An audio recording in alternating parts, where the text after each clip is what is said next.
ప్రతిపక్ష నాయకుడిగా ప్రజల కోసం చేసే పోరాటాన్ని అప్రజాస్వామికమైన కేసులు ఆపలేవని మంత్రి మాజీ ఎమ్మెల్యే పుట్టం మధుకర్ అన్నారు.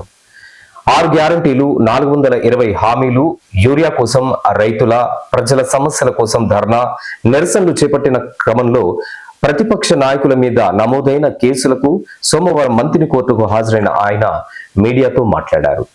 మంత్రి ఎమ్మెల్యే దుద్దిళ్ల శ్రీధర్ బాబు అధికారంలో లేనప్పుడు పోలీసులను అనేక మాటలు అని అనేక విధాలుగా హింసించి దుష్ప్రచారం చేసి వాళ్ళనే అధికారంలోకి వచ్చాక ఏ విధంగా వాడుకుంటున్నాడో గమనించాలని తెలియజేశారు.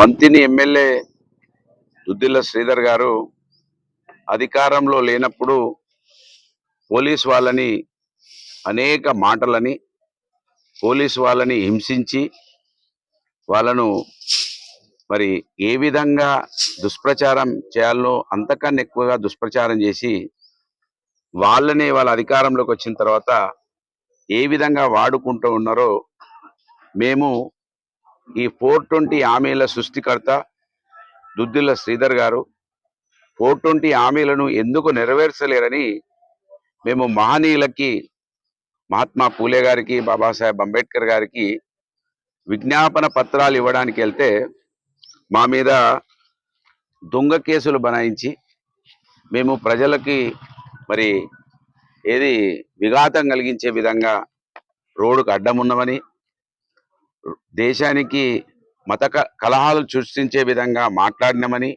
ఏదో కుట్ర చేయడానికి అక్కడికి వచ్చినామని ఇద్దరు కానిస్టేబుల్ తోటి సేమ్ ఫార్మెట్ ఒకటే విధంగా రాసి మా మీద వాళ్ళ కేసులు పెట్టిస్తా ఉన్నాడు. ప్రతిపక్షంలో నువ్వు ఉన్నప్పుడు నీ మీద ఒక్క కేసు అన్న ఇటువంటిది ఉన్నదో ఒకసారి నువ్వు ప్రజలకు చూపించాలి, ప్రజలకు తెలియాలి. అంటే నువ్వు ప్రతిపక్షంలో ఉన్నప్పుడు ఇటువంటి కేసులు లేవు. ఆ రోజు నువ్వు అధికారంలో ఉన్నప్పుడు ప్రతిపక్షాల మీద తెలంగాణ ఉద్యమంలో మరి దేశ ద్రోహం కేసులు పెట్టించినావు.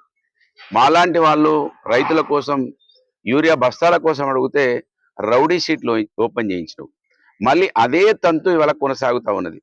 నువ్వు ఎప్పుడు మంత్రి పదవిలో కూర్చుంటే అప్పుడు అశాంతి, ప్రజలకు ఏమాత్రం మేలు జరగదు. ఇక్కడ ఏ అధికారి కూడా స్వతంత్రంగా పనిచేయలేడు.